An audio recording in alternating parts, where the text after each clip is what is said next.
हाँ मैं सबको रहा हूँ, लास्ट में आप बोलोगे यार मैंने भी लक्ष्य बैच में पढ़ा था। सवाल नहीं बने एग्जाम में। क्यों नहीं बने सर? नहीं बनाए थे डीपीपी नहीं सॉल्व की थी। कहाँ लैग कर गए? रिवीजन में लैग कर गए भाई साहब। हम एक चीज को एक बार पढ़ते थे और अपने आप को सुपर जीनियस समझ के उस चीज को छोड़ देते थे। मैंने उस दिन भी आपको इस बीच पे एक लंबा लेक्चर दिया था, बहुत टाइम वेस्ट होता है, टाइम नहीं वेस्ट करना है। बस आपको बार बार मैं एक ही चीज रिमाइंड करा रहा हूं कि रिवाइजिंग, अपने दिन का एक टाइम बना लो जिस टाइम आपको प्रीवियस चीजों को रिवाइज करना है। Beat physics, beat chemistry, beat biology, beat math, beat English, any subject that you are studying.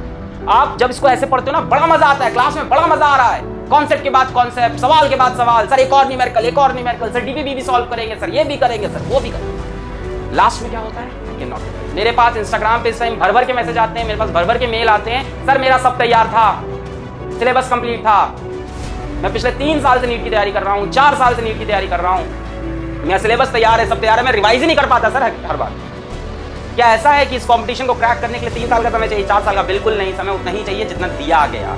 उसी समय में रैंकर्स निकलते हैं, उसी समय टॉपर्स निकलते हैं, उसी समय में सिलेक्शंस निकलते हैं। कोई अब नॉर्मल बच्चा आके सेलेक्ट नहीं होता है, ऐसा कुछ नहीं है। मैंने ऐसे बच्चों को सेलेक्ट होते हुए देखा है जिनके 10th में 8 CGPA हो, या ICSE बोर्ड के हैं तो जिनके 70% हो, 65% हो। और मैंने ऐसे बच्चों को ना सेलेक्ट होते हुए देखा है जिनके क्लास 10th में 10 CGPA रहे हो, 94% रहे हो, 93% रहे हो। सिर्फ और सिर्फ एक आंसर है, कड़ी मेहनत, जुझारू मेहनत।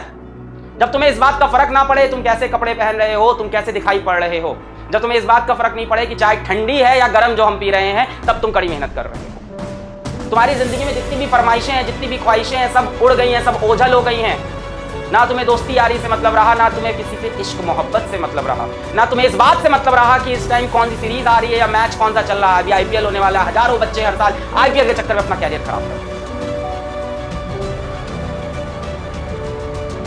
इनर पीस चाहिए तुम्हें, इनर पीस।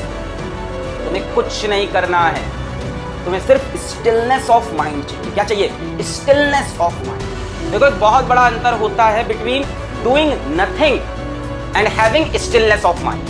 बहुत बड़ा डिफरेंस है दोनों बातें। Doing nothing and having stillness of mind. Stillness of mind वाला बच्चा भी शांत होता है, डूइंग नथिंग वाला बच्चा भी शांत होता है। But who is doing nothing, जो बच्चा कुछ नहीं कर रहा है, वो सिलेक्शन नहीं पाएगा। और जो स्टिल है, अपनी चीज पे लगा है, इधर उधर कहीं नहीं देख रहा है, किसी और फील्ड में भी नहीं पढ़ रहा है, सिर्फ एक चीज को चेस कर रहा है, दिलो जान से रोज अपनी स्ट्रैटेजी को, अपने गोल को, अपने डेली गोल्स को अचीव कर रहा है, वो सिलेक्ट होगा।